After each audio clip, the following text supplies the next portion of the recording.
What if I told you there's a book in the Bible where the sun literally stops moving across the sky, where walls crumble at the sound of trumpets, where a prostitute becomes a hero and a hidden sin destroys an entire army? The book of Joshua isn't just ancient history.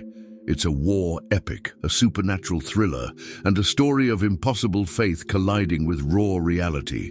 This is the moment when slaves become conquerors, when a nation that wandered aimlessly for 40 years suddenly transforms into an unstoppable military force. Joshua, the new leader standing in Moses' giant shadow, faces fortified cities, terrified spies, and enemies who've heard the legends of Israel's God. But here's what makes this book absolutely riveting. It's not about human strength. It's about a promise made centuries before, now exploding into fulfillment through the most unexpected people and unbelievable miracles. You think you know this story? You've seen the children's versions with colorful walls falling down? Prepare to see Joshua like never before. Raw, strategic, supernatural, and absolutely breathtaking. Moses was dead. The great prophet who had led Israel out of Egypt, who had stood before Pharaoh and parted the Red Sea, was gone. The people stood at the edge of the Jordan River, staring across at the land God had promised them for generations. But who would lead them now? God spoke directly to Joshua, the son of Nun, Moses' assistant. In chapter 1, verse 2, God said, "Moses, my servant, is dead. Now then you and all these people get ready to cross the Jordan River into the land I'm about to give to them, to the Israelites." There was no time for extended mourning. The moment had arrived. God made Joshua a promise that would define everything to come. He told him in verses 3 and 4, "I will give you every place where you set your foot, as I promised Moses. Your territory will extend from the desert to Lebanon, and from the great river, the Euphrates, all the Hittite country, to the Mediterranean Sea in the west." The boundaries were clear. The land was theirs, but they had to take it. Then came the words Joshua would need more than anything else. God said in verse 5, "No one will be able to stand against you all the days of your life. As I was with Moses, so I will be with you. I will never leave you nor forsake you." Joshua wasn't just getting a job, he was receiving a divine guarantee. But God wasn't finished. 3 times in quick succession, he told Joshua to be strong and courageous. In verse 6, "Be strong and courageous, because you will lead these people to inherit the land I swore to their ancestors to give them." In verse 7, "Be strong and very courageous." And in verse 9, "Have I not commanded you? Be strong and courageous. Do not be afraid. Do not be discouraged, for the Lord your God will be with you wherever you go." Why the repetition? Because Joshua needed to hear it. He was about to lead a nation into war against fortified cities and trained armies. He needed to know that courage wasn't optional, it was commanded. God's instructions to Joshua went beyond military tactics. In chapter 1, verse 7, God added something crucial.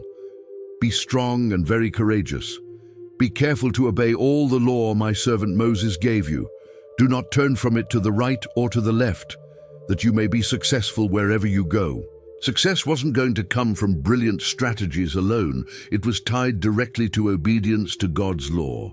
Then God gave Joshua a specific daily practice. In verse 8, he said, "Keep this book of the law always on your lips. Meditate on it day and night, so that you may be careful to do everything written in it. Then you will be prosperous and successful." This was revolutionary. Joshua wasn't told to just read the law occasionally or remember it when convenient. He was to speak it constantly, think about it continuously, and most importantly, do everything it commanded. The promise attached to this was powerful. Prosperity and success would follow obedience.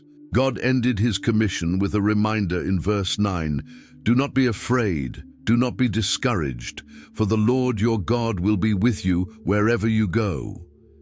Joshua's strength would come from God's presence and God's word. That was the foundation everything else would be built upon. Joshua didn't waste time. He immediately gave orders to the officers of the people. In chapter 1, verse 10 and 11, he told them, "Go through the camp and tell the people, get your provisions ready. 3 days from now you will cross the Jordan here to go in and take possession of the land the Lord your God is giving you for your own." 3 days. That was all the time they had to prepare. The people had been waiting 40 years for this moment, but now there was urgency. The countdown had begun. But Joshua had a special message for 3 specific tribes. The tribes of Reuben, Gad, and the half-tribe of Manasseh had already received their land on the east side of the Jordan. Moses had given it to them, but there was a condition. Joshua reminded them in verses 12 through 15 of chapter 1, "Remember the command that Moses, the servant of the Lord, gave you after he said, 'The Lord your God will give you rest by giving you this land. Your wives, your children, and your livestock may stay in the land that Moses gave you east of the Jordan. But all your fighting men ready for battle must cross over ahead of your fellow Israelites. You are to help them until the Lord gives them rest as he has done for you, and until they too have taken possession of the land the Lord your God is giving them. After that, you may go back and occupy your own land, which Moses the servant of the Lord gave you east of the Jordan toward the sunrise." This was a test of unity.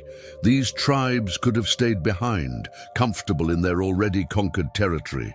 But they had made a promise to Moses, and now Joshua was holding them to it.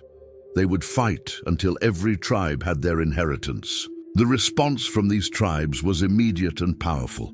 In verses 16 through 18, they answered Joshua, "Whatever you have commanded us we will do, and wherever you send us we will go. Just as we fully obeyed Moses, so we will obey you. Only may the Lord your God be with you as he was with Moses. Whoever rebels against your command and does not obey it, whatever you may command them, will be put to death. Only be strong and courageous." They pledged complete obedience. They recognized Joshua's authority, and they ended with the same words God had spoken to him, "Be strong and courageous." The nation was unified and ready.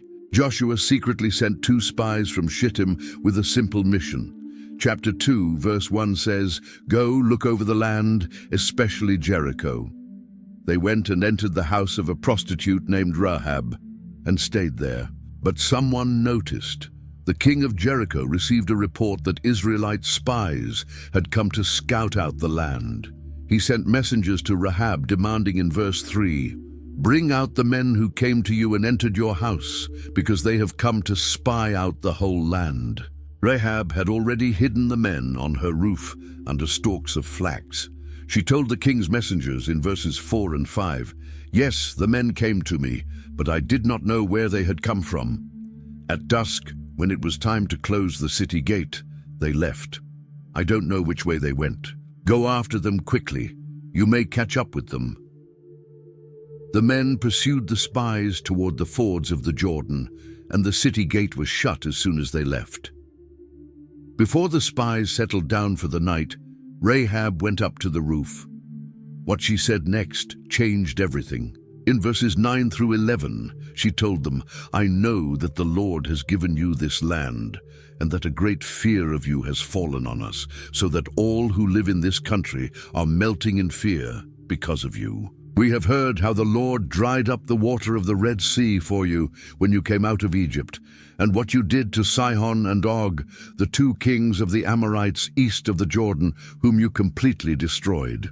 When we heard of it, our hearts melted in fear, and everyone's courage failed because of you. For the Lord your God is God in heaven above and on earth below." Rahab wasn't just helping them out of fear. She had faith. She believed in Israel's God. She had heard the stories, and she knew this God was real. Then she made her request. In verses 12 and 13 she said, "Now then, please swear to me by the Lord that you will show kindness to my family, because I have shown kindness to you. Give me a sure sign that you will spare the lives of my father and mother, my brothers and sisters, and all who belong to them, and that you will save us from death." The spies agreed. They told her in verse 14, "Our lives for your lives. If you don't tell what we are doing, we will treat you kindly and faithfully when the Lord gives us the land." Rahab's house was built into the city wall, so she let them down by a rope through the window. She instructed them in verse 16 to go to the hills so their pursuers wouldn't find them, and hide there 3 days until the men returned. Then they could go on their way. The spies gave her specific instructions. In verses 17 through 20 they said, "This oath you made us swear will not be binding on us unless, when we enter the land, you have tied this scarlet cord in the window through which you let us down, and unless you have brought your father and mother, your brothers, and all your family into your house. If any of them go outside your house into the street, their blood will be on their own heads. We will not be responsible. As for those who are in the house with you, their blood will be on our head if a hand is laid on them. But if you tell what we are doing, we will be released from the oath you made us swear." Rahab agreed in verse 21, "Let it be as you say." She sent them away, and they departed. Then she tied the scarlet cord in the window. The spies hid in the hills for 3 days until the pursuers gave up searching. Then they came down from the hills, crossed the river, and returned to Joshua. In verses 23 and 24 they reported, "The Lord has surely given the whole land into our hands. All the people are melting in fear because of us." The news was clear. Jericho was terrified. The mission was a success. Early in the morning, Joshua and all the Israelites set out from Shittim and went to the Jordan. Chapter 3, verse 1 says they camped there before crossing over. After 3 days, the officers went throughout the camp giving instructions. In verses 3 and 4, they told the people, "When you see the Ark of the Covenant of the Lord your God and the Levitical priests carrying it, you are to move out from your positions and follow it. Then you will know which way to go, since you have never been this way before. But keep a distance of about 2,000 cubits between you and the Ark. Do not go near it. The Ark would lead them."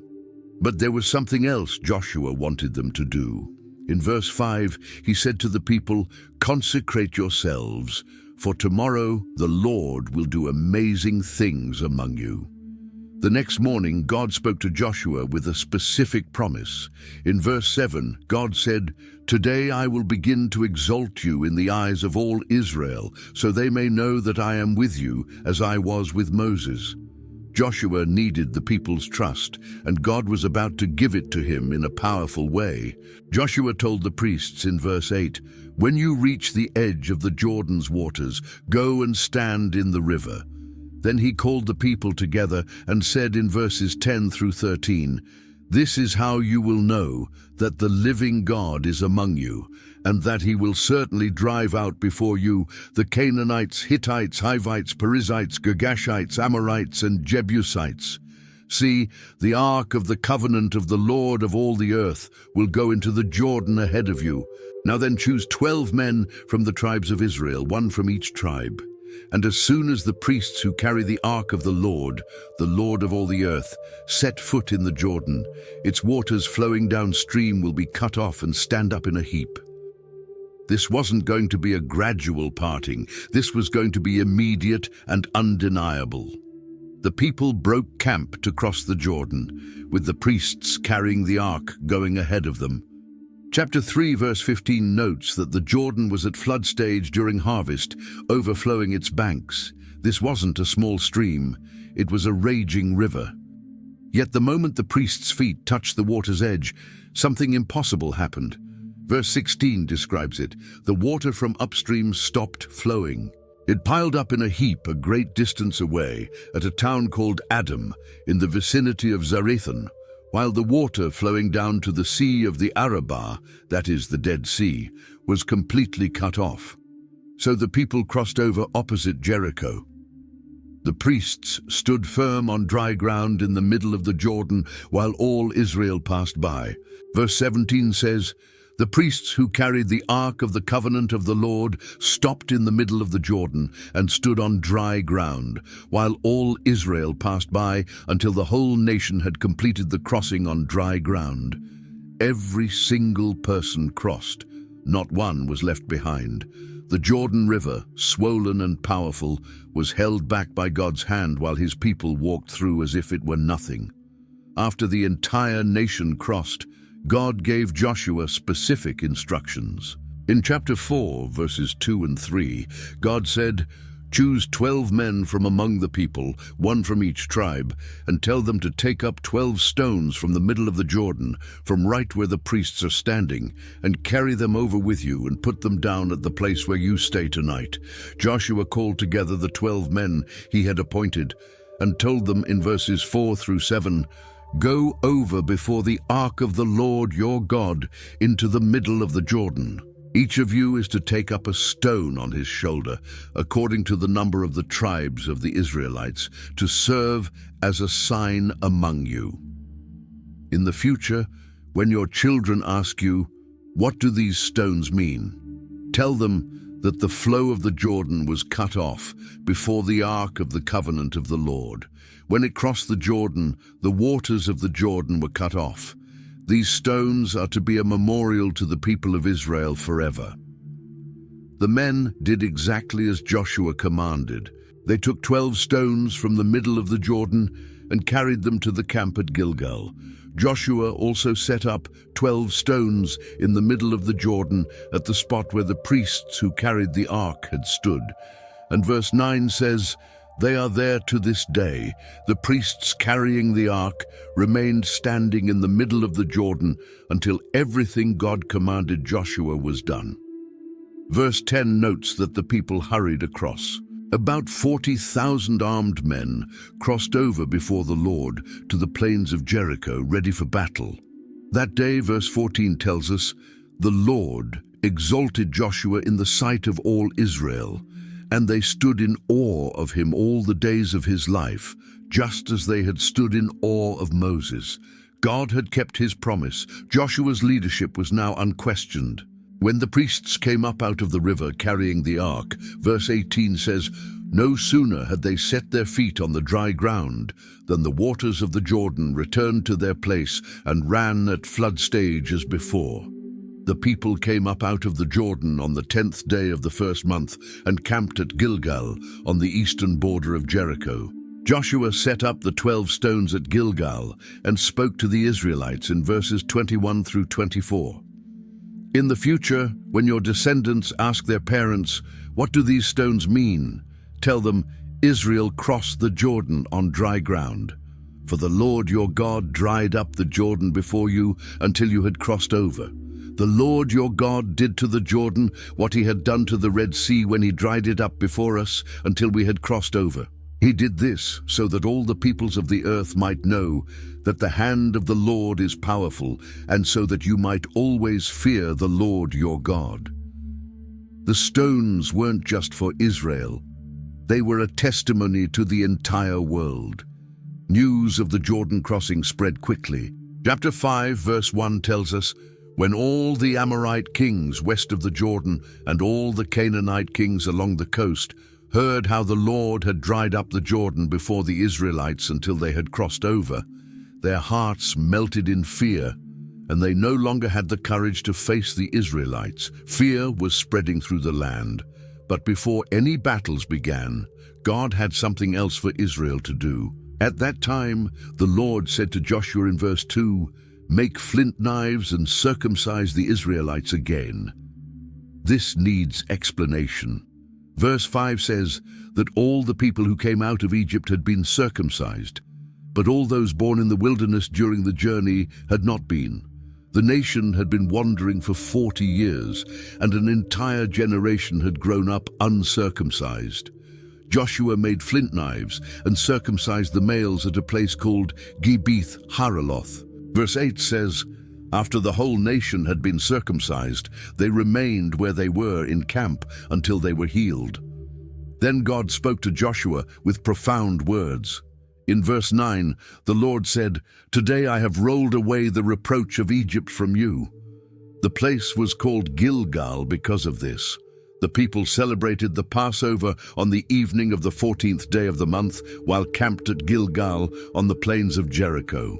The very next day, they ate some of the produce of the land, unleavened bread and roasted grain. Then something remarkable happened. Verse 12 records, "The manna stopped the day after they ate this food from the land. There was no longer any manna for the Israelites, but that year they ate the produce of Canaan." For 40 years, God had provided manna every single day. Now they were in the land, eating its produce, and the manna simply stopped. One chapter of their story had ended. Joshua was near Jericho when something extraordinary happened. He looked up and saw a man standing in front of him with a drawn sword in his hand. Joshua approached him and asked in chapter 5, verse 13, "Are you for us or for our enemies?" The man replied in verse 14, "Neither, but as commander of the army of the Lord, I have now come." Joshua fell face down in reverence and asked, "What message does my Lord have for his servant?" The commander of the Lord's army told him in verse 15, "Take off your sandals, for the place where you are standing is holy." Joshua did so immediately. Now Jericho was tightly shut up because of the Israelites. Chapter 6 verse 1 says, "No one went out and no one came in. The city was locked down in fear." Then the Lord said to Joshua in verses 2 through 5, "See, I have delivered Jericho into your hands, along with its king and its fighting men. March around the city once with all the armed men. Do this for 6 days. Have 7 priests carry trumpets of ram's horns in front of the ark. On the 7th day, march around the city 7 times, with the priests blowing the trumpets. When you hear them sound a long blast on the trumpets, have the whole army give a loud shout. Then the wall of the city will collapse and the army will go up, everyone straight in." This wasn't a conventional military strategy. This was pure obedience. Joshua called the priests and told them the plan. He commanded the army in verse 10, "Do not give a war cry. Do not raise your voices. Do not say a word until the day I tell you to shout. Then shout." So the ark of the Lord was carried around the city once, and then they returned to camp and spent the night there. For 6 days they followed this pattern. Armed men went ahead of the priests who blew the trumpets, and the rear guard followed the ark. The trumpets kept sounding, but the people remained completely silent. On the 7th day, they got up at daybreak and marched around the city 7 times in the same manner. Verse 15 notes this was the only day they circled the city 7 times. On the 7th time around, when the priests sounded the trumpet blast, Joshua commanded the army in verse 16, "Shout, for the Lord has given you the city." But he gave them strict instructions. In verses 17 through 19, Joshua said, "The city and all that is in it are to be devoted to the Lord. Only Rahab the prostitute and all who are with her in her house shall be spared, because she hid the spies we sent. But keep away from the devoted things, so that you will not bring about your own destruction by taking any of them. Otherwise, you will make the camp of Israel liable to destruction and bring trouble on it. All the silver and gold and the articles of bronze and iron are sacred to the Lord and must go into his treasury." When the trumpets sounded, the army shouted. Verse 20 says, "At the sound of the trumpet, when the men gave a loud shout, the wall collapsed. So everyone charged straight in, and they took the city. They destroyed everything in it with the sword, men and women, young and old, cattle, sheep and donkeys. Everything was devoted to destruction." Joshua told the 2 spies in verse 22, "Go into the prostitute's house and bring her out and all who belong to her, in accordance with your oath to her." The young men brought out Rahab, her father and mother, her brothers and sisters, and all who belonged to her. They brought out her entire family and put them in a place outside the camp of Israel. Then they burned the whole city and everything in it. But verse 24 says, "Joshua spared Rahab the prostitute with her family and all who belonged to her, because she hid the men Joshua had sent as spies to Jericho. And she lives among the Israelites to this day." They put the silver and gold and the articles of bronze and iron into the treasury of the Lord's house. At that time, Joshua pronounced a curse. In verse 26, he said, "Cursed before the Lord is the one who undertakes to rebuild this city, Jericho. At the cost of his firstborn son, he will lay its foundations. At the cost of his youngest, he will set up its gates." The chapter ends with a simple statement in verse 27. So the Lord was with Joshua, and his fame spread throughout the land. A new one was beginning. The victory at Jericho was complete. The walls had fallen, and Israel's confidence was sky high. But something was wrong, though no one knew it yet. Joshua sent men from Jericho to Ai, which was near Beth-aven to the east of Bethel. In chapter 7, verse 2, he told them, "Go up and spy out the region." The men went up and scouted Ai. When they returned, they gave Joshua a confident report. In verse 3 they said, "Not all the army will have to go up against Ai. Send 2,000 or 3,000 men to take it, and do not weary the whole army, for only a few people live there." It seemed like sound military advice.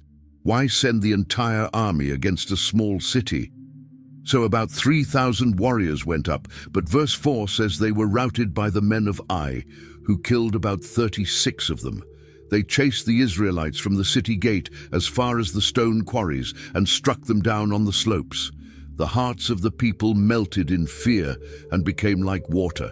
This wasn't supposed to happen. God had promised them victory. Joshua tore his clothes and fell face down before the ark of the Lord, remaining there until evening. The elders of Israel did the same, sprinkling dust on their heads. Joshua cried out in verse 7, "Alas, sovereign Lord, why did you ever bring this people across the Jordan to deliver us into the hands of the Amorites to destroy us? If only we had been content to stay on the other side of the Jordan."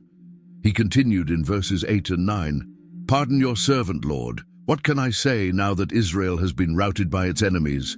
The Canaanites and the other people of the country will hear about this, and they will surround us and wipe out our name from the earth. What then will you do for your own great name?" Joshua was desperate. This defeat made no sense. The Lord said to Joshua in verse 10, "Stand up. What are you doing down on your face?" Then God revealed the problem. In verses 11 and 12, he said, "Israel has sinned. They have violated my covenant, which I commanded them to keep. They have taken some of the devoted things. They have stolen. They have lied. They have put them with their own possessions. That is why the Israelites cannot stand against their enemies. They turn their backs and run because they have been made liable to destruction. I will not be with you anymore unless you destroy whatever among you is devoted to destruction." Someone had taken what belonged to God. Someone had disobeyed the clear command given at Jericho, and now the entire nation was suffering because of one person's sin. God gave Joshua specific instructions in verse 13. "Go, consecrate the people. Tell them, consecrate yourselves in preparation for tomorrow. For this is what the Lord, the God of Israel, says. There are devoted things among you, Israel. You cannot stand against your enemies until you remove them." Early the next morning, Joshua had Israel come forward by tribes. The tribe of Judah was taken. He brought forward the clans of Judah, and the Zerahites were taken. He brought the Zerahite clan forward by families, and Zimri was taken. Chapter 7, verse 18 says, "Joshua had Zimri's family come forward man by man, and Achan, son of Carmi, was taken." The process was systematic and unavoidable. God was narrowing it down, and everyone watched. Joshua said to Achan in verse 19, "My son, give glory to the Lord, the God of Israel, and honor him. Tell me what you have done. Do not hide it from me." Achan's confession came in verse 20 and 21. "It is true, I have sinned against the Lord, the God of Israel. This is what I have done. When I saw in the plunder a beautiful robe from Babylonia, 200 shekels of silver, and a bar of gold weighing 50 shekels, I coveted them and took them. They are hidden in the ground inside my tent, with the silver underneath." It was greed, pure and simple. He saw, he wanted, he took, and he hid it. Joshua sent messengers who ran to the tent, and there it was, hidden in his tent with the silver underneath. They brought the items to Joshua and all the Israelites and spread them out before the Lord. Then Joshua and all Israel took Achan, the silver, the robe, the gold bar, his sons and daughters, his cattle, donkeys and sheep, his tent and all that he had, to the valley of Achor. Joshua said in verse 25, "Why have you brought this trouble on us? The Lord will bring trouble on you today." All Israel stoned him, and after they had stoned the rest, they burned them. They raised a large pile of rocks over Achan, which remains to this day. Verse 26 says, "Then the Lord turned from his fierce anger. Therefore that place has been called the Valley of Achor ever since." The sin had been dealt with. The devoted things were destroyed. Israel could move forward again. After the incident with Achan, the Lord spoke to Joshua with words of reassurance. In chapter 8, verse 1, God said, "Do not be afraid. Do not be discouraged. Take the whole army with you and go up and attack Ai. For I have delivered into your hands the king of Ai, his people, his city and his land." This time would be different. God gave specific instructions in verse 2. "You shall do to Ai and its king as you did to Jericho and its king, except that you may carry off their plunder and livestock for yourselves. Set an ambush behind the city." They could keep the plunder this time. The ban had been lifted. Joshua chose 30,000 of his best fighting men and sent them out at night with these orders in verses 4 through 8. Listen carefully. You are to set an ambush behind the city. Don't go very far from it. All of you be on the alert. I and all those with me will advance on the city, and when the men come out against us, as they did before, we will flee from them. They will pursue us until we have lured them away from the city, for they will say, "They are running away from us as they did before." So when we flee from them, you are to rise up from ambush and take the city. The Lord your God will give it into your hand. When you have taken the city, set it on fire. Do what the Lord has commanded. It was a classic military tactic, feigned retreat followed by ambush. Joshua sent them off, and they went to the place of ambush between Bethel and Ai, to the west of Ai. Joshua spent that night with the troops. Early the next morning he mustered his army and marched before them to Ai. The entire force with him marched up and approached the city, arriving in front of it and camping north of Ai, with a valley between them and the city. Joshua took about 5,000 men and set them in ambush between Bethel and Ai, to the west of the city. Verse 13 says, "They stationed the soldiers with the main camp to the north and the ambush to the west." That night Joshua went into the valley. When the king of Ai saw this, he and all his army hurried out early in the morning to meet Israel in battle at a certain place overlooking the Arabah. He didn't know an ambush had been set against him behind the city. Joshua and all Israel let themselves be driven back before them, fleeing toward the wilderness. All the men of Ai were called to pursue them, and they pursued Joshua and were lured away from the city. Verse 17 says, "Not a man remained in Ai or Bethel who did not go after Israel, leaving the city wide open." Then the Lord said to Joshua in verse 18, "Hold out toward Ai the javelin that is in your hand, for into your hand I will deliver the city." Joshua held out his javelin toward Ai. As soon as he did this, the men in the ambush rose quickly from their position, rushed forward, entered the city, captured it, and quickly set it on fire. When the men of Ai looked back, they saw smoke rising from the city. They had no chance to escape in any direction. The Israelites who had been fleeing toward the wilderness turned back against their pursuers. When Joshua and all Israel saw that the ambush had taken the city and that smoke was going up from it, they turned around and attacked the men of Ai. Those in the ambush came out of the city against them, so the men of Ai were caught in the middle, with Israelites on both sides. Israel cut them down, leaving them neither survivors nor fugitives. Verse 23 says, "They took the king of Ai alive and brought him to Joshua. When Israel had finished killing all the men of Ai in the fields and in the wilderness where they had chased them, and every one of them had been put to the sword, all the Israelites returned to Ai and killed those who were in it. 12,000 men and women fell that day, all the people of Ai. Joshua did not draw back his hand with which he held out his javelin until he had destroyed all who lived in Ai. But Israel did carry off for themselves the livestock and plunder of the city, as the Lord had instructed Joshua. Joshua burned Ai and made it a permanent heap of ruins, a desolate place to this day. He impaled the body of the king of Ai on a pole and left it there until evening. At sunset, Joshua ordered them to take the body down, throw it at the entrance of the city gate, and raise a large pile of rocks over it, which remains to this day. Then Joshua built an altar to the Lord, the God of Israel, on Mount Ebal. Chapter 8, verse 31 says he built it as Moses, the servant of the Lord, had commanded the Israelites, according to what is written in the book of the law of Moses, an altar of uncut stones on which no iron tool had been used. On it they offered burnt offerings to the Lord and sacrificed fellowship offerings. Joshua copied on stones the law of Moses, which he had written.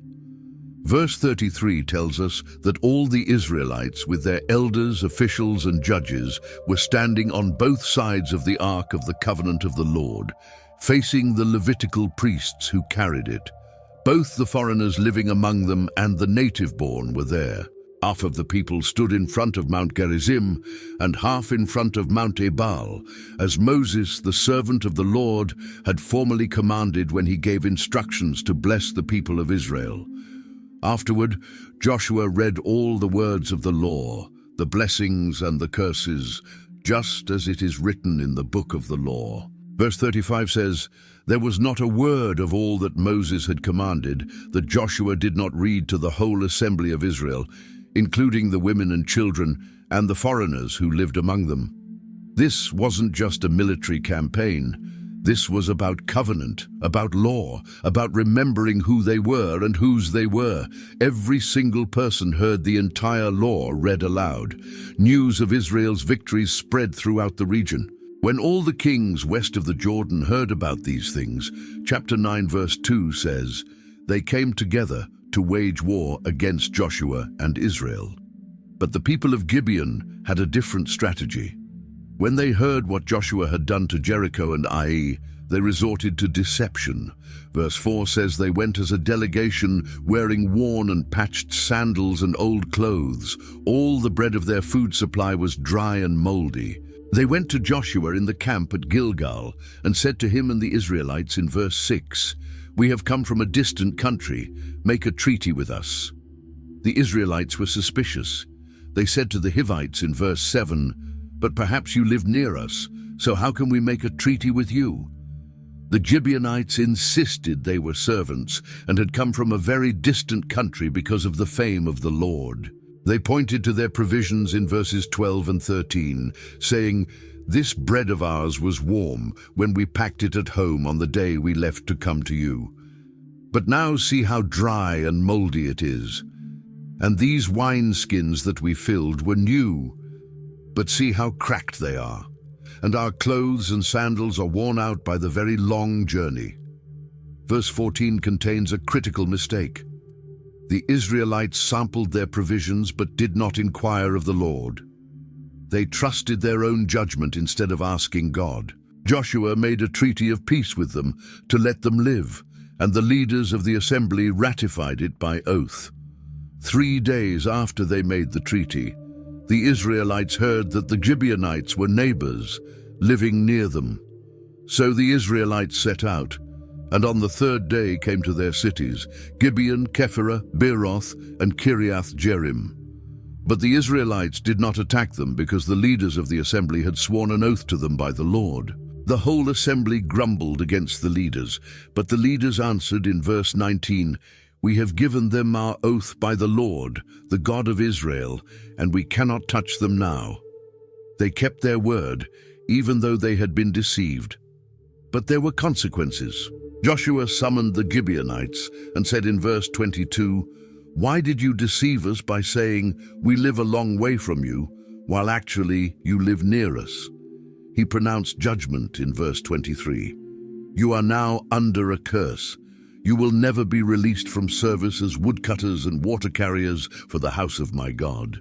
The Gibeonites answered in verses 24 and 25, "Your servants were clearly told how the Lord your God had commanded his servant Moses to give you the whole land and to wipe out all its inhabitants from before you. So we feared for our lives because of you, and that is why we did this. We are now in your hands. Do to us whatever seems good and right to you."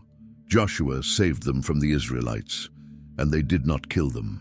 That day he made the Gibeonites woodcutters and water carriers for the assembly to provide for the needs of the altar of the Lord.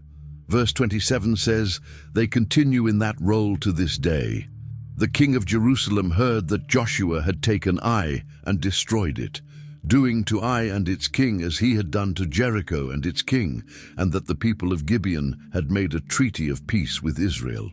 Chapter 10 verse 2 says, "He and his people were very much alarmed, because Gibeon was an important city, larger than Ai, and all its men were good fighters." So the king of Jerusalem appealed to 4 other kings, the kings of Hebron, Jarmuth, Lachish, and Eglon. In verse 4 he said, "Come up and help me attack Gibeon, because it has made peace with Joshua and the Israelites." The 5 Amorite kings joined forces, moved up with all their troops, took positions against Gibeon, and attacked it. The Gibeonites sent word to Joshua in the camp at Gilgal in verse 6, "Do not abandon your servants. Come up to us quickly and save us. Help us, because all the Amorite kings from the hill country have joined forces against us." Joshua marched up from Gilgal with his entire army, including all the best fighting men. The Lord said to Joshua in verse 8, "Do not be afraid of them. I have given them into your hand. Not one of them will be able to withstand you." Nushidi. After an all-night march from Gilgal, Joshua took them by surprise. The Lord threw them into confusion before Israel, so Joshua and the Israelites defeated them completely at Gibeon. Israel pursued them along the road going up to Beth-horon and cut them down all the way to Azekah and Makkedah. As they fled before Israel on the road, down from Beth-horon to Azekah, verse 11 says, "The Lord hurled large hailstones down on them, and more of them died from the hail than were killed by the swords of the Israelites." Then something unprecedented happened. On the day the Lord gave the Amorites over to Israel, Joshua said to the Lord in the presence of Israel in verse 12, "Sun, stand still over Gibeon, and you, moon, over the valley of Aijalon." The verse 13 records what happened next. "So the sun stood still, and the moon stopped, till the nation avenged itself on its enemies, as it is written in the book of Jashar." The sun stopped in the middle of the sky and delayed going down about a full day. The text is emphatic. Verse 14 says, "There has never been a day like it before or since, a day when the Lord listened to a human being." Surely the Lord was fighting for Israel. Joshua and all Israel returned to the camp at Gilgal after the battle. The 5 kings had fled and hidden in the cave at Makkedah. When Joshua was told that they had been found hiding there, he said in chapter 10, verse 18, "Roll large rocks up to the mouth of the cave and post some men there to guard it. But don't stop. Pursue your enemies. Attack them from the rear and don't let them reach their cities, for the Lord your God has given them into your hand." So Joshua and the Israelites destroyed them completely. Though a few survivors managed to reach their fortified cities, the whole army then returned safely to Joshua in the camp at Makkedah, and verse 21 says, "No one uttered a word against the Israelites." Joshua said in verse 22, "Open the mouth of the cave and bring those 5 kings out to me." They brought the 5 kings out. the kings of Jerusalem, Hebron, Jarmuth, Lachish, and Eglon. When they had brought these kings to Joshua, he summoned all the men of Israel and said to the army commanders who had come with him in verse 24, "Come here and put your feet on the necks of these kings." So they came forward and placed their feet on their necks. Joshua said to them in verse 25, "Do not be afraid, do not be discouraged, be strong and courageous. This is what the Lord will do to all the enemies you are going to fight."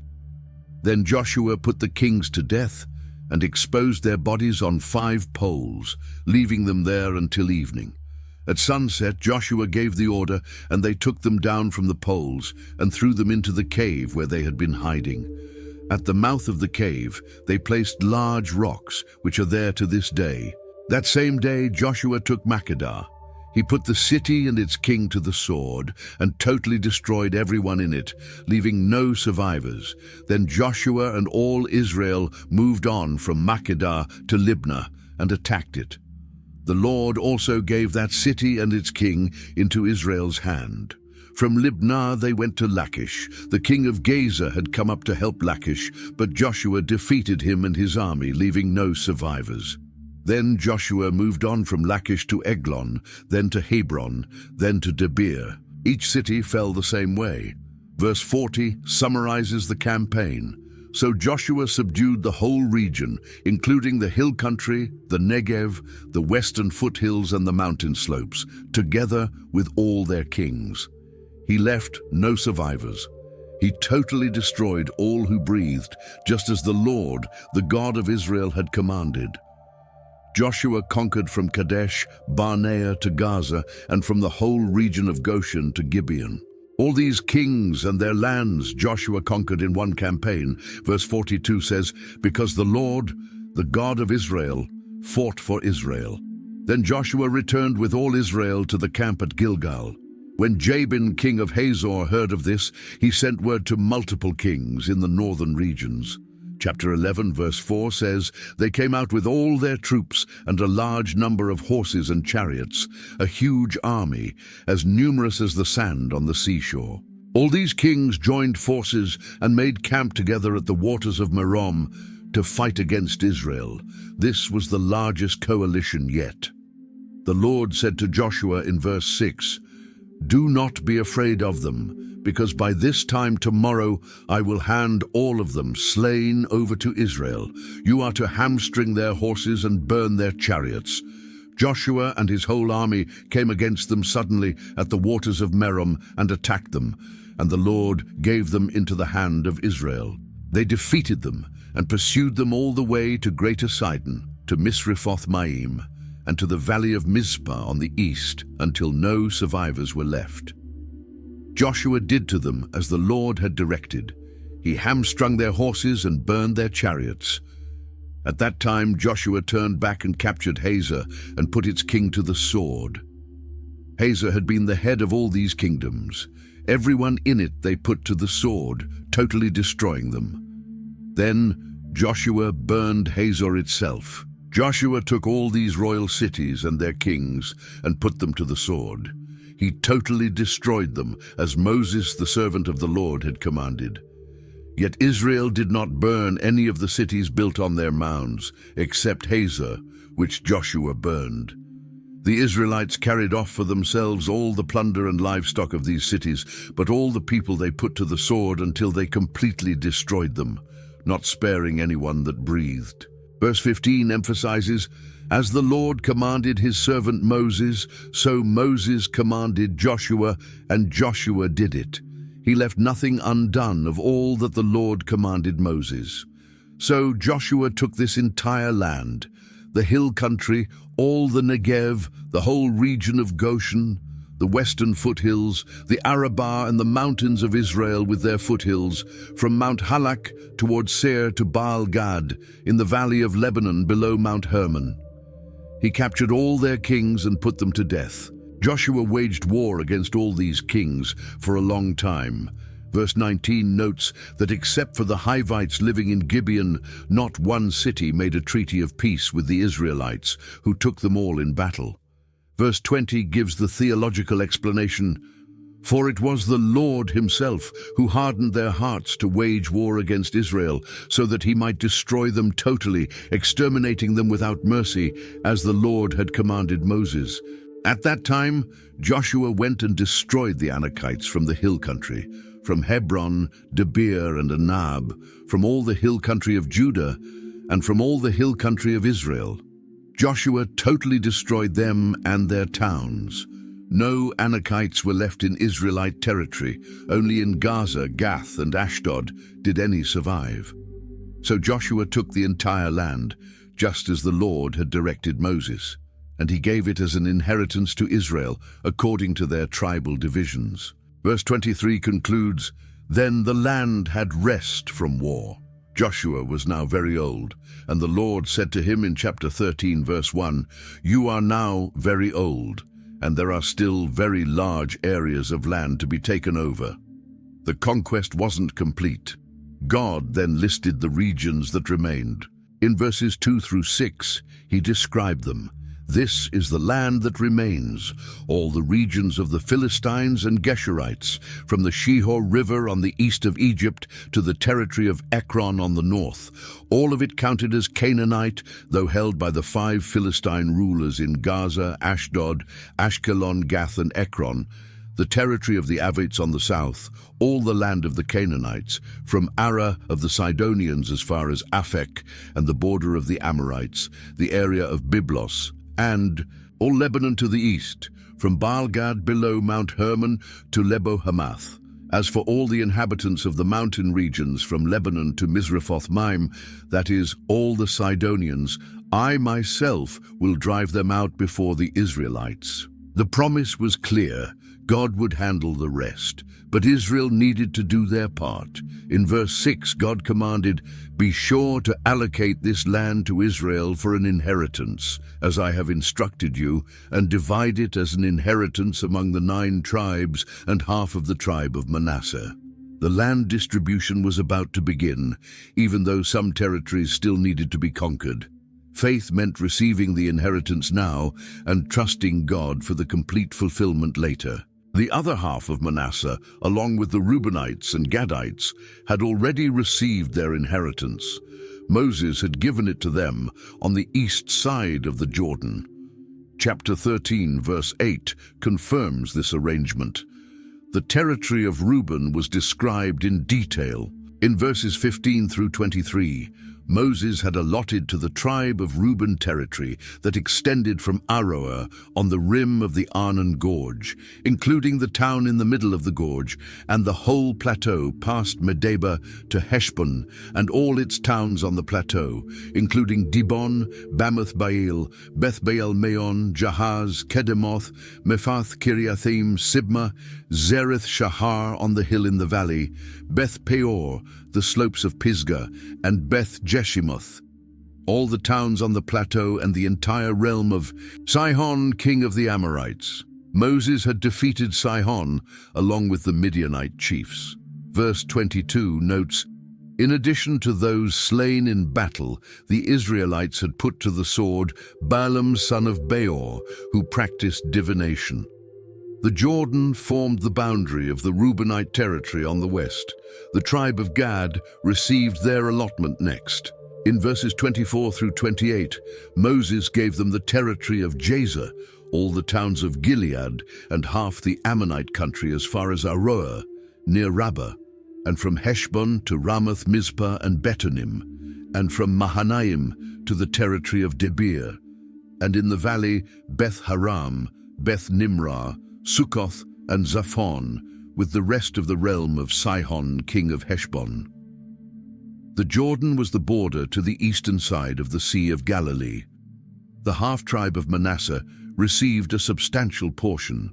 Verse 29 through 31 describes it as extending from Mahanaim, including all of Bashan, the entire realm of Og king of Bashan, all the settlements of Jair in Bashan, 60 towns, half of Gilead, and Ashtaroth and Edrei, the royal cities of Og in Bashan. This was for the descendants of Machir, son of Manasseh, for half of the sons of Machir according to their clans. Verse 33 makes an important clarification. But to the tribe of Levi, Moses had given no inheritance. The Lord, the God of Israel, is their inheritance, as he promised them. The Levites would receive something different. They would receive the Lord himself as their portion. Now the people of Judah approached Joshua at Gilgal. Among them was Caleb, son of Jephunneh the Kenizzite. He reminded Joshua of something that happened 45 years earlier. In chapter 14, verses 6 through 9, Caleb said, "You know what the Lord said to Moses, the man of God, at Kadesh Barnea about you and me. I was 40 years old when Moses, the servant of the Lord, sent me from Kadesh Barnea to explore the land, and I brought him back a report according to my convictions. But my fellow Israelites who went up with me made the hearts of the people melt in fear. I, however, followed the Lord my God wholeheartedly. So on that day Moses swore to me, 'The land on which your feet have walked will be your inheritance, and that of your children forever, because you have followed the Lord my God wholeheartedly.'" Caleb was 85 years old now. He continued in verses 10 and 11, "Now then, just as the Lord promised, he has kept me alive for 45 years since the time he said this to Moses, while Israel moved about in the wilderness. So here I am today, 85 years old. I am still as strong today as the day Moses sent me out. I'm just as vigorous to go out to battle now as I was then." Age hadn't diminished his courage or strength. Then came his bold request in verse 12. "Now give me this hill country that the Lord promised me that day. You yourself heard then that the Anakites were there, and their cities were large and fortified, but the Lord helping me, I will drive them out just as he said." And then Caleb wasn't asking for easy land. He wanted the territory where the giants lived, the same giants that had terrified the other spies 45 years earlier. He wanted the challenge. Joshua blessed Caleb and gave him Hebron as his inheritance. Verse 14 explains, "So Hebron has belonged to Caleb, son of Jephunneh, the Kenizzite, ever since, because he followed the Lord, the God of Israel, wholeheartedly." The text notes that Hebron used to be called Kiriath Arba after Arba, who was the greatest man among the Anakites. Verse 15 concludes simply, "Then the land had rest from war." The allotment for the tribe of Judah began with their southern boundary. Chapter 15, verses 1 through 4, trace it from the Bay of the Dead Sea at the mouth of the Jordan, going south of Scorpion Pass, continuing to Zin, going over to the south of Kadesh Barnea, running past Hezron up to Adar, curving around to Karka, passing along to Asmon, joining the Wadi of Egypt, and ending at the Mediterranean Sea. The eastern boundary was the Dead Sea, as far as the mouth of the Jordan. The northern boundary started from the Bay of the Sea at the mouth of the Jordan, went up to Beth Hogla, continued north of Beth Araba to the stone of Bohan son of Reuben, went up to Debir from the valley of Achor, turned north to Gilgal, passed along to the waters of En-Shemesh, and came out at En-Rogel. It then ran up the valley of Ben-Hinnom, along the southern slope of the Jebusite city, continued up to the top of the hill west of the Hinnom Valley, headed toward the spring of the waters of Nephtoah, came out at the towns of Mount Ephron, went down toward Bala, passed along the northern slope of Mount Jearim, went down to Beth Shemesh, crossed to Timnah, went to the northern slope of Ekron, turned toward Shikkeron, passed along to Mount Bala, reached Jabneel, and ended at the sea. The western boundary was the coastline of the Mediterranean Sea. These were the boundaries around the people of Judah. In accordance with the Lord's command, Joshua gave Caleb, son of Jephunneh, a portion in Judah, Kiriath Arba, which is Hebron. Caleb drove out the 3 Anakites from there, Shishai, Ahiman, and Talmai, the sons of Anak. Verse 14 confirms he did exactly what he said he would do. From there, Caleb marched against the people living in Debir, formerly called Kiriath Sepher. He made an offer in verse 16, "I will give my daughter Aksah in marriage to the man who attacks and captures Kiriath Sepher." Othniel, son of Kenaz, Caleb's brother, took it, so Caleb gave his daughter Achsah to him in marriage. When she came to Othniel, she urged him to ask her father for a field. When she got off her donkey, Caleb asked her in verse 18, "What can I do for you?" She replied in verse 19, "Do me a special favor. Since you have given me land in the Negev, give me also springs of water." So Caleb gave her the upper and lower springs. The rest of chapter 15 lists the towns of Judah by region, towns in the Negev, in the western foothills, and in the mountain regions. The list is extensive, showing just how large Judah's territory was. Verse 63 notes one exception. Judah could not dislodge the Jebusites who were living in Jerusalem. To this day, the Jebusites live there with the people of Judah. The allotment for Joseph's descendants began at the Jordan, east of the springs of Jericho. Chapter 16, verses 1 through 3 describe the boundary going up from there through the desert into the hill country of Bethel, going on from Bethel to Luz, crossing over to the territory of the Archites in Ataroth, descending westward to the territory of the Japhletites as far as the region of Lower Beth Horon, and on to Gaza, ending at the Mediterranean Sea. So Manasseh and Ephraim, the descendants of Joseph, received their inheritance.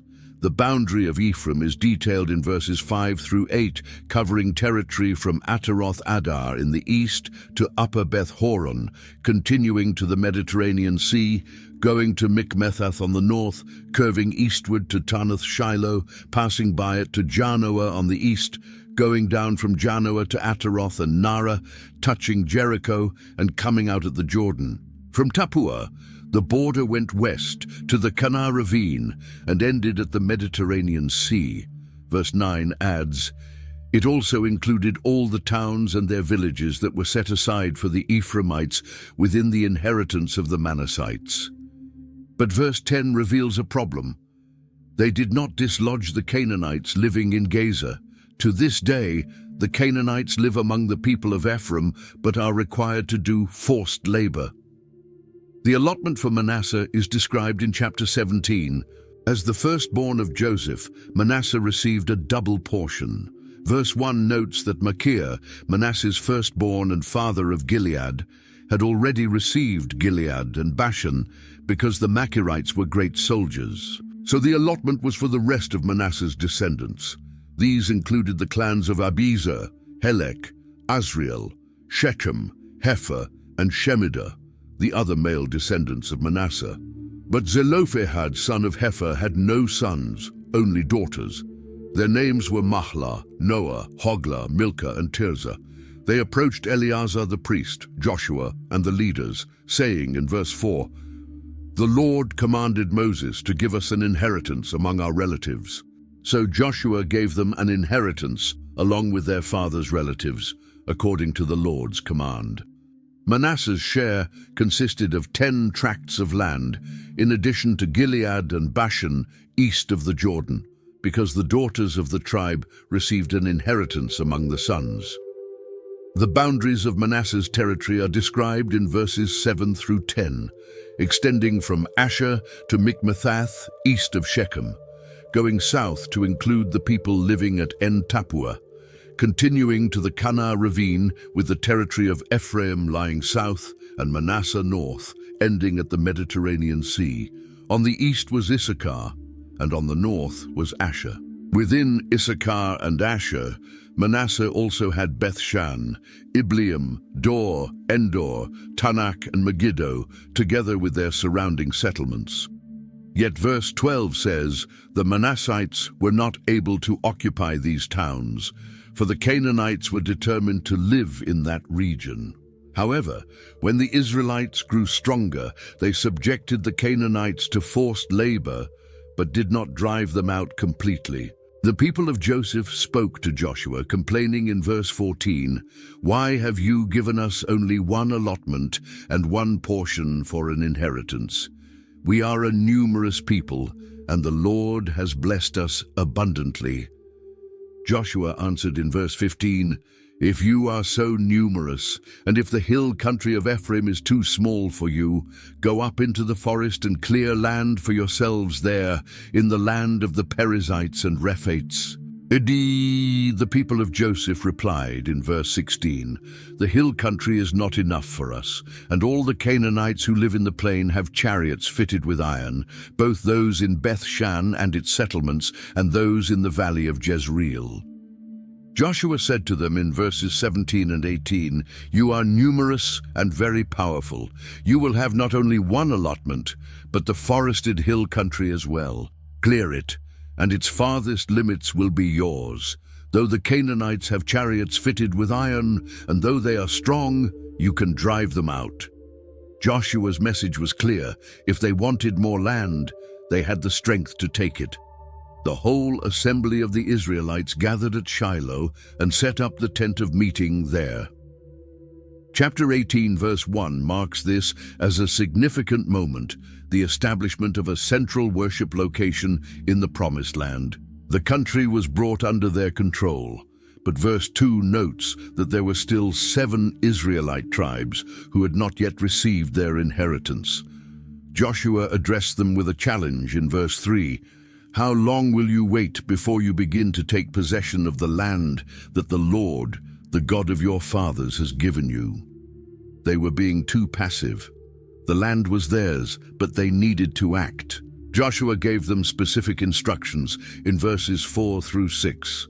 "Appoint 3 men from each tribe. I will send them out to make a survey of the land and to write a description of it, according to the inheritance of each. Then they will return to me. You are to divide the land into 7 parts. Judah is to remain in its territory on the south, and the tribes of Joseph in their territory on the north. After you have written descriptions of the 7 parts of the land, bring them here to me, and I will cast lots for you in the presence of the Lord our God." He reminded them again in verse 7, "The Levites, however, do not get a portion among you, because the priestly service of the Lord is their inheritance, and Gad, Reuben, and the half-tribe of Manasseh have already received their inheritance on the east side of the Jordan. Moses, the servant of the Lord, gave it to them." As the men started on their way to map out the land, Joshua instructed them in verse 8, "Go and make a survey of the land and write a description of it. Then return to me, and I will cast lots for you here at Shiloh in the presence of the Lord." The men left and went through the land.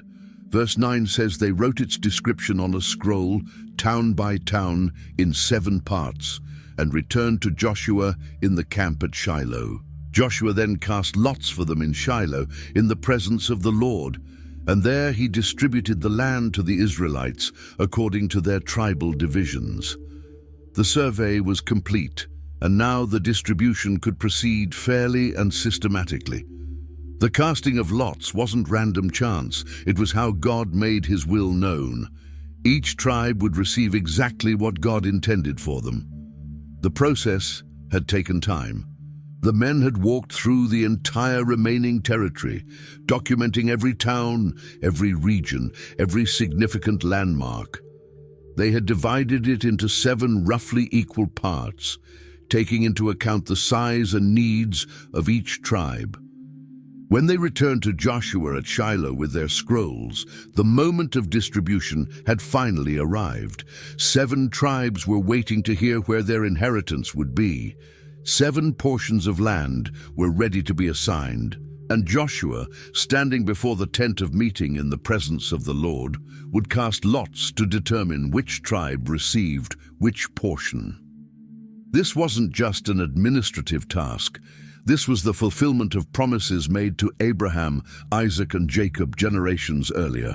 This was the moment when wandering ended and settlement began. This was when the vision became reality.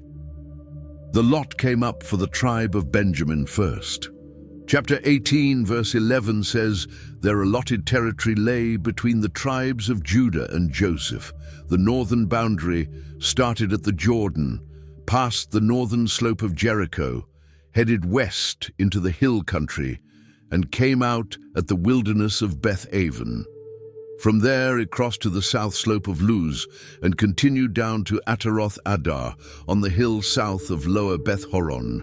The boundary curved south along the western side, ran to Kiriath Baal, went down to the foot of the hill facing the valley of Ben Hinnom, continued down the Hinnom Valley along the southern slope of the Jebusite city and on to En Rogel.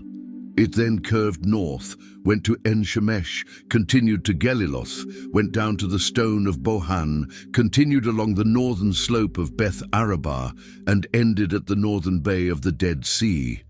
The eastern boundary was the Jordan. The towns included Jericho, Beth Hoglah, Emek Keziz, Beth Arabah, Zemaraim, Bethel Avim, Para, Ophrah, Kephar Ammoni, Ophni, and Geba, 12 towns with their villages. Also Gibeon, Ramah, Beeroth, Mizpah, Kephirah, Moza, Rechem, Irpeel, Tarala, Zelah, Haleph, the Jebusite city, that is Jerusalem, Gibeah and Kiriath, 14 towns with their villages. The second lot came out for Simeon. Chapter 19, verse 1 says, "Their inheritance lay within the territory of Judah, because Judah's portion was more than they needed. So the Simeonites received their inheritance within Judah's territory.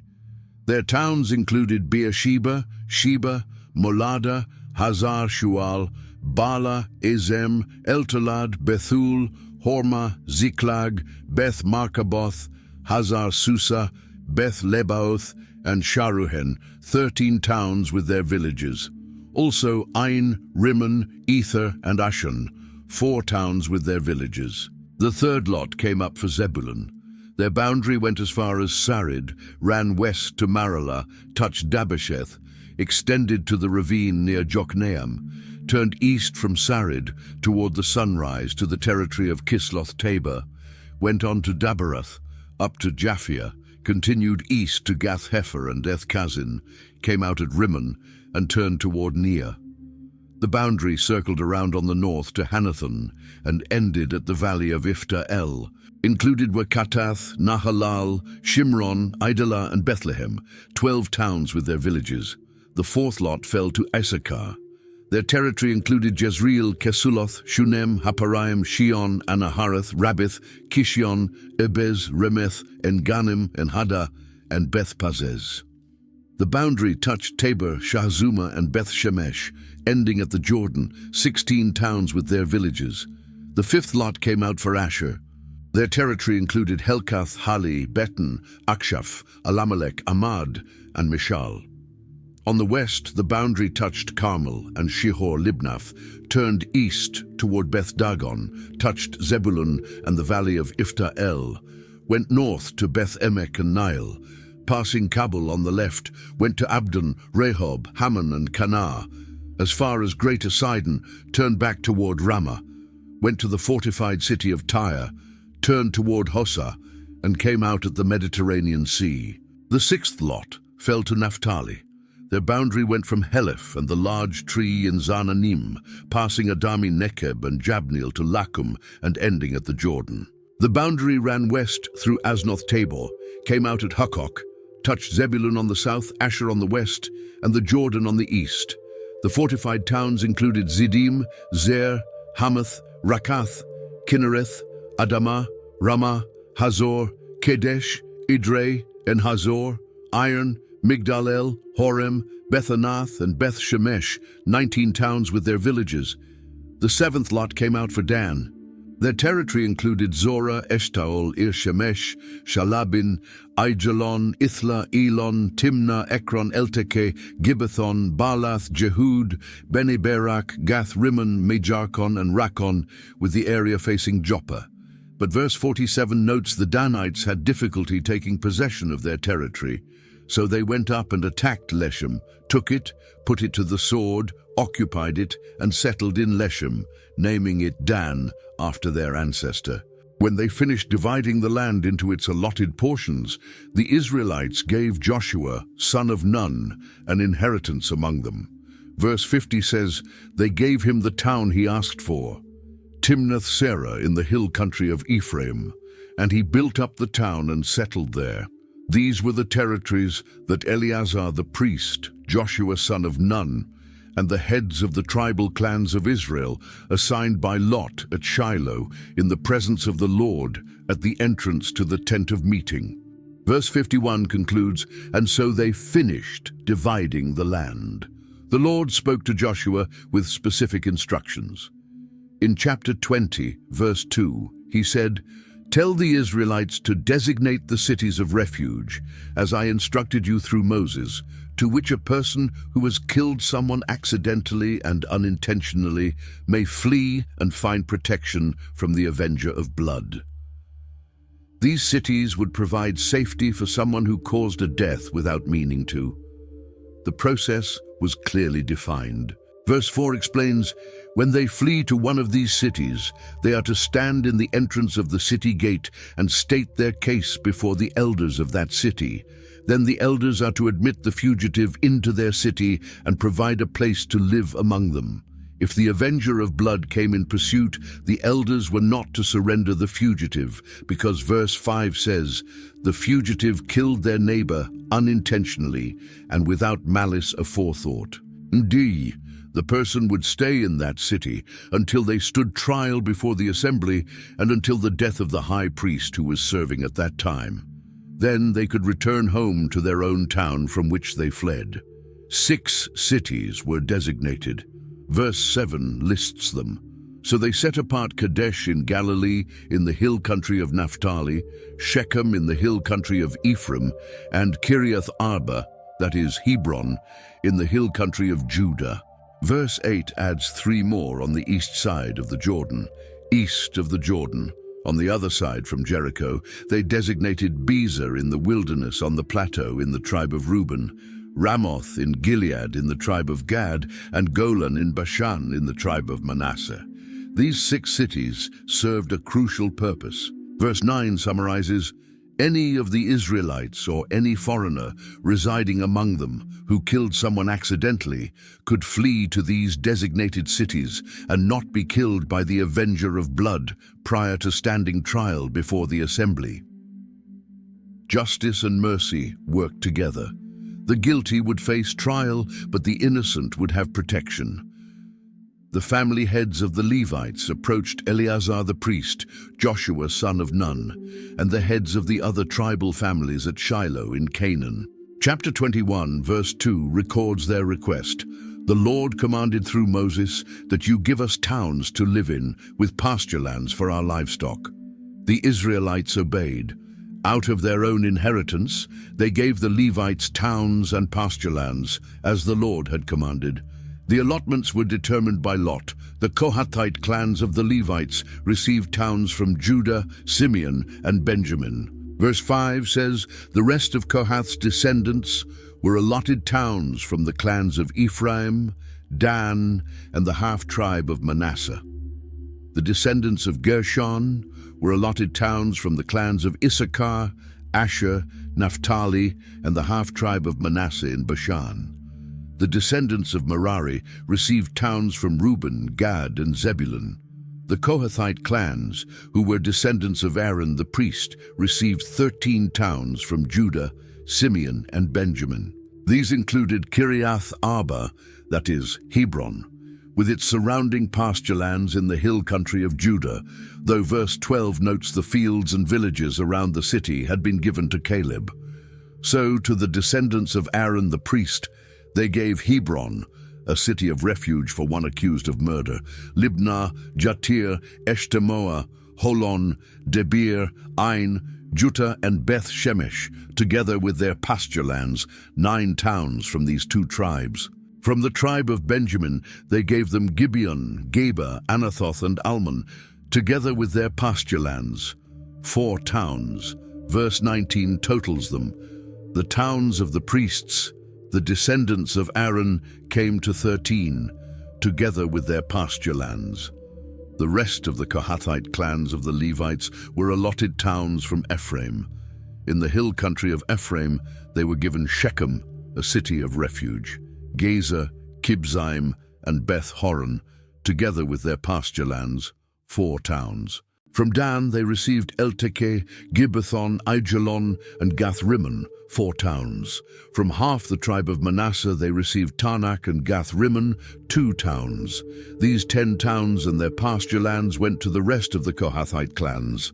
The Levite clans of the Gershonites were given from the half-tribe of Manasseh, Golan in Bashan, a city of refuge, and Beeshterah, 2 towns.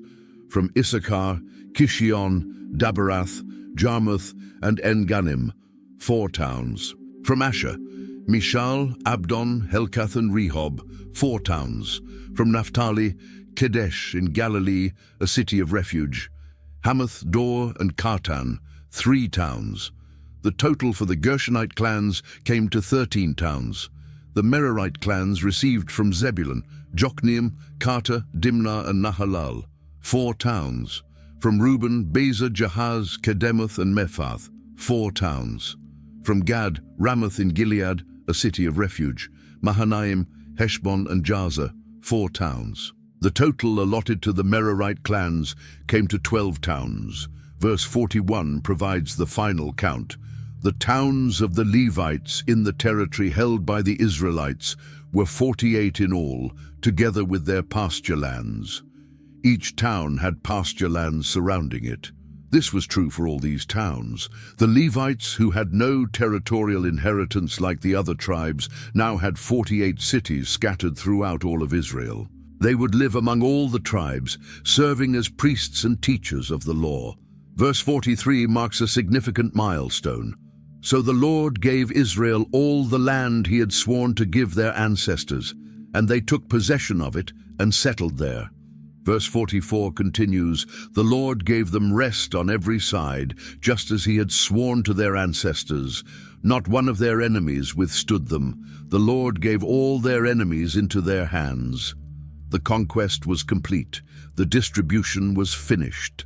And verse 45 declares, not one of all the Lord's good promises to Israel failed. Everyone was fulfilled. Joshua summoned the Reubenites, the Gadites, and the half-tribe of Manasseh. Chapter 22, verse 2 records his commendation. You have done all that Moses, the servant of the Lord, commanded, and you have obeyed me in everything I commanded. These tribes had kept their promise. They had fought alongside their brothers until every tribe received their inheritance. Joshua continued in verse 3, for a long time now, to this very day, you have not deserted your fellow Israelites, but have carried out the mission the Lord your God gave you. Now it was time for them to return home. In verse 4, Joshua told them, now that the Lord your God has given them rest as he promised, return to your homes in the land that Moses the servant of the Lord gave you on the other side of the Jordan. He gave them a final instruction in verse 5, but be very careful to keep the commandment and the law that Moses the servant of the Lord gave you, to love the Lord your God, to walk in obedience to him, to keep his commands, to hold fast to him, and to serve him with all your heart and with all your soul. Joshua blessed them and sent them away, and they went to their homes. Verse 8 says, he told them, return to your homes with your great wealth, with large herds of livestock, with silver, gold, bronze, and iron, and a great quantity of clothing, and divide the plunder from your enemies with your fellow Israelites. So the Reubenites, Gadites, and the half-tribe of Manasseh left the Israelites at Shiloh in Canaan to return to Gilead, their own land. When they came to Geliloth near the Jordan in the land of Canaan, verse 10 says they built an imposing altar there by the Jordan. The altar was large and impressive. When the Israelites heard about it, the whole assembly gathered at Shiloh to go to war against them. This was serious. Before they attacked, the Israelites sent Phinehas, son of Eleazar the priest, to the land of Gilead. With him they sent 10 of the chief men, 1 from each tribe, and each the head of a family division among the Israelite clans. They went to Gilead and said to the eastern tribes in verses 16 through 18, how could you break faith with the God of Israel like this? How could you turn away from the Lord and build yourselves an altar in rebellion against him now? Was not the sin of Peor enough for us? Up to this very day we have not cleansed ourselves from that sin, even though a plague fell on the community of the Lord. And are you now turning away from the Lord? If you rebel against the Lord today, tomorrow he will be angry with the whole community of Israel. They offered them a solution in verse 19. If the land you possess is defiled, come over to the Lord's land, where the Lord's tabernacle stands, and share the land with us. But do not rebel against the Lord or against us by building an altar for yourselves, other than the altar of the Lord our God. They reminded them of Achan's sin and how it brought judgment on all Israel. Then the eastern tribes answered. In verses 22 through 23, they said, "The mighty one God, the Lord, the mighty one God, the Lord. He knows, and let Israel know. If this has been in rebellion or disobedience to the Lord, do not spare us this day. If we have built our own altar to turn away from the Lord, and to offer burnt offerings and grain offerings, or to sacrifice fellowship offerings on it, may the Lord himself call us to account." They explained their true motivation in verses 24 through 27. "No, we did it for fear that someday your descendants might say to ours, 'What do you have to do with the Lord, the God of Israel? The Lord has made the Jordan a boundary between us and you. You Reubenites and Gadites, you have no share in the Lord.' So your descendants might cause ours to stop fearing the Lord. That is why we said, 'Let us get ready and build an altar, but not for burnt offerings or sacrifices.' And on the contrary, it is to be a witness between us and you and the generations that follow, that we will worship the Lord at his sanctuary with our burnt offerings, sacrifices, and fellowship offerings.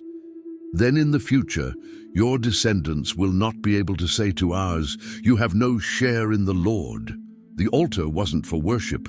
It was a reminder, a witness that they too belong to the Lord. Verse 30 says, "When Phinehas the priest and the leaders of the community heard what they had to say, they were pleased."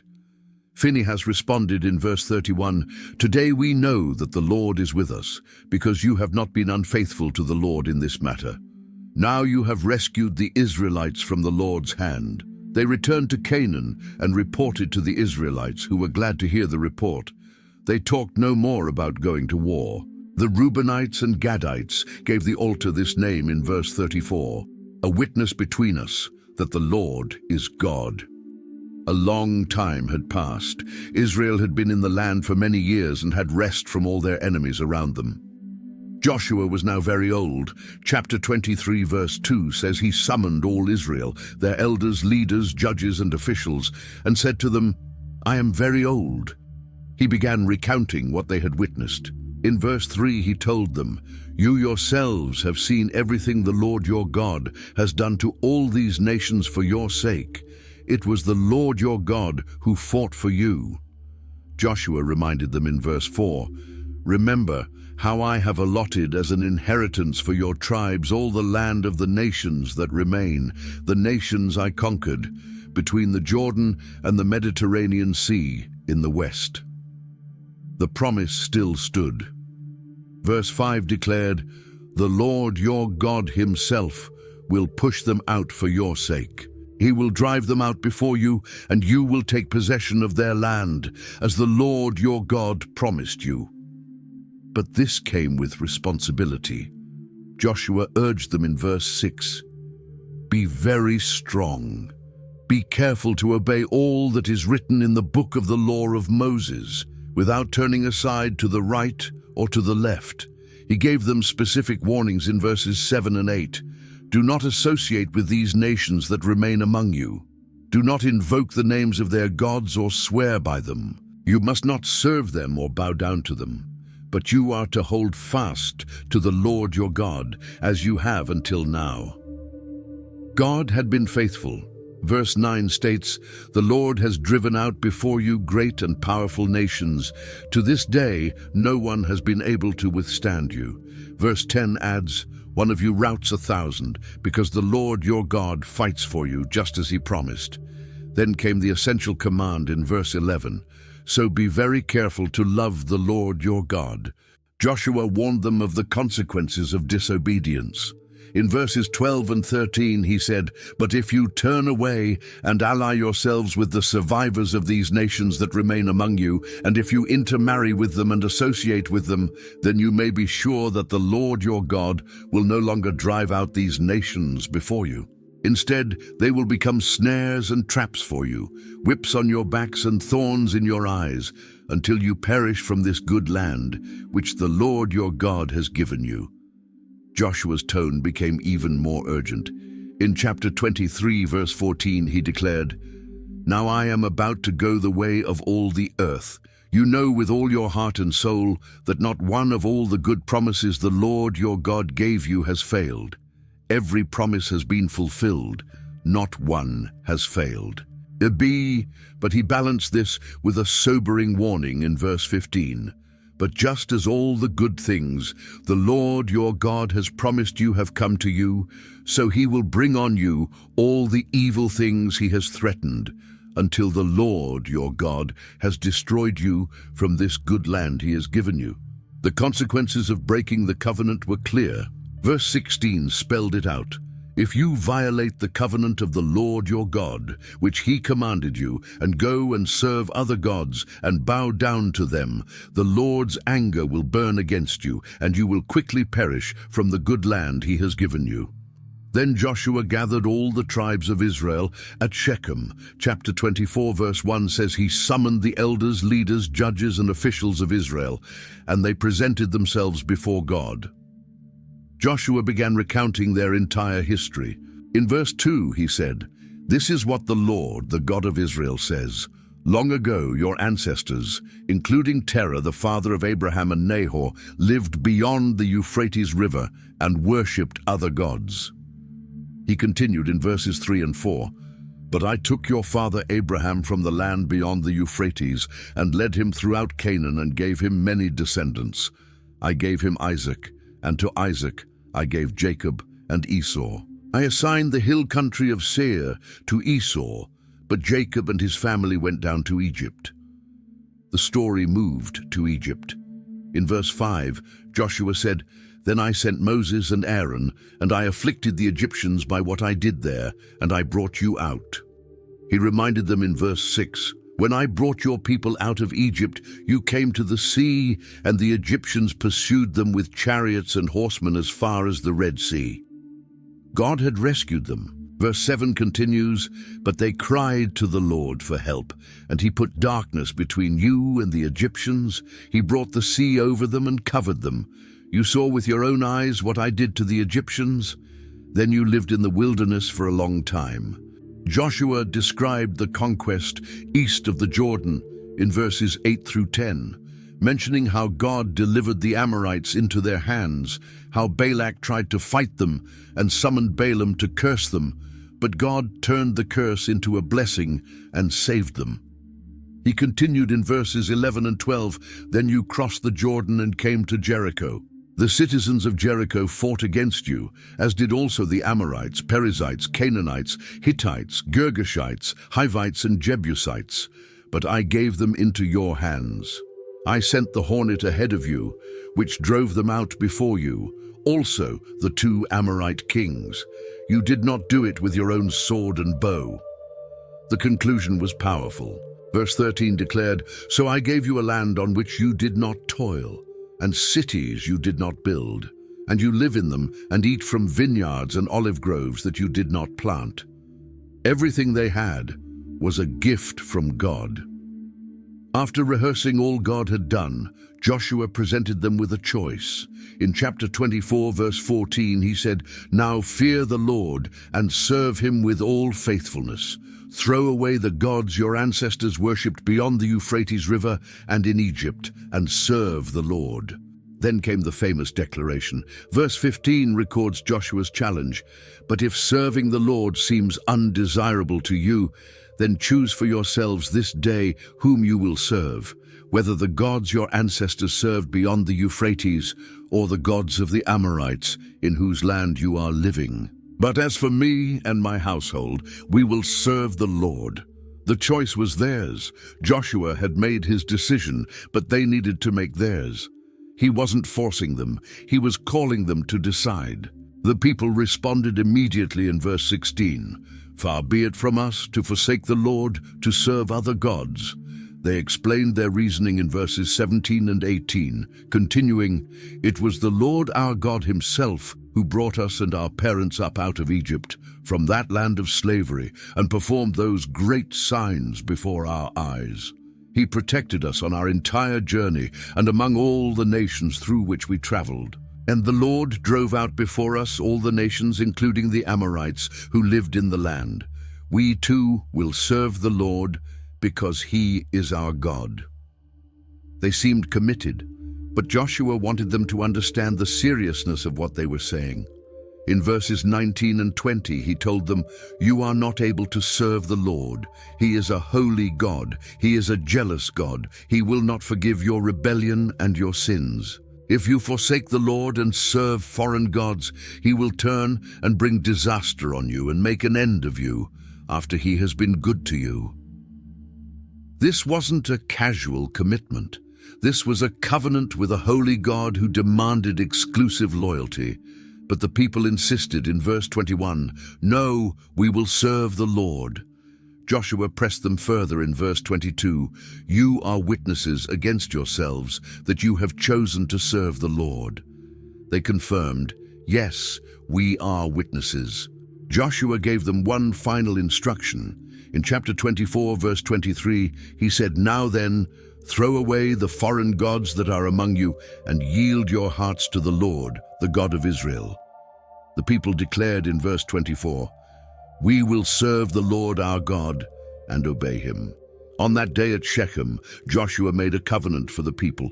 Verse 25 says, "He reaffirmed for them decrees and laws." And Joshua recorded these things in the book of the law of God. Then he took a large stone and set it up there under the oak near the holy place of the Lord. Joshua spoke to all the people in verses 27 and 28, saying, "See, this stone will be a witness against us. It has heard all the words the Lord has said to us. It will be a witness against you if you are untrue to your God." Then Joshua dismissed the people, each to their own inheritance. The covenant was renewed. The stone stood as a permanent reminder. The people had made their choice. They had witnessed everything God had done. They had promised to serve him alone. The stone would testify against them if they broke their word. The ceremony was complete. The commitment was made. Each person returned to their own land, carrying with them the weight of the promise they had just made before God and before the witness stone that would stand for generations. After these things, chapter 24, verse 29 says, "Joshua, son of Nun, the servant of the Lord, died at the age of 110. They buried him in the land of his inheritance at Timnath-Serah in the hill country of Ephraim, north of Mount Gaash." Joshua had led them through conquest, through distribution, through covenant renewal. He had been Moses' successor, and he had completed the mission. Now his leadership had ended. Verse 31 provides a summary of that entire generation. Israel served the Lord throughout the lifetime of Joshua and of the elders who outlived him and who had experienced everything the Lord had done for Israel. Those who had seen the miracles remained faithful.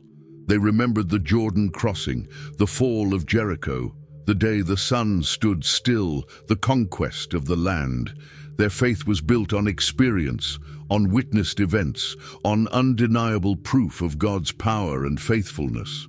The second burial is recorded in verse 32, and Joseph's bones, which the Israelites had brought up from Egypt, were buried at Shechem in the tract of land that Jacob bought for 100 pieces of silver from the sons of Hamor, the father of Shechem. This became the inheritance of Joseph's descendants. Joseph had died in Egypt hundreds of years earlier.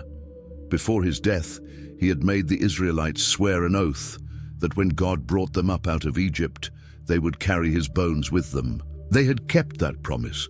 Through the wilderness wanderings, through the Jordan crossing, through all the battles, they had carried Joseph's bones. Now, finally, in the land God had promised to Abraham, Isaac, and Jacob, Joseph was laid to rest in the family burial ground. The third burial is mentioned in verse 33, and Eleazar, son of Aaron, died and was buried at Gibeah, which had been allotted to his son Phinehas in the hill country of Ephraim. Eleazar had served as high priest through the conquest and distribution. He had cast the lots that determined each tribe's inheritance. He had stood with Joshua in leadership. Now he too had passed away. 3 burials, 3 leaders, 3 men who had witnessed God's faithfulness and led Israel into the promised land. The generation that had experienced the Exodus, the wilderness, and the conquest was passing away. A new generation would rise, one that had not seen these things firsthand. The question would be whether they would remain faithful based on the testimony of their fathers and the stones of remembrance scattered throughout the land. If this journey through Joshua opened your eyes to something new, hit that subscribe button. We're breaking down biblical stories like you've never seen them before, bringing ancient texts to life with clarity and depth. Share this video with someone who needs to hear about God's faithfulness. Leave a comment telling us what surprised you most about Joshua's story. The book has ended, but the story of God's faithfulness continues. Will you, like Joshua at Shechem, choose this day whom you will serve?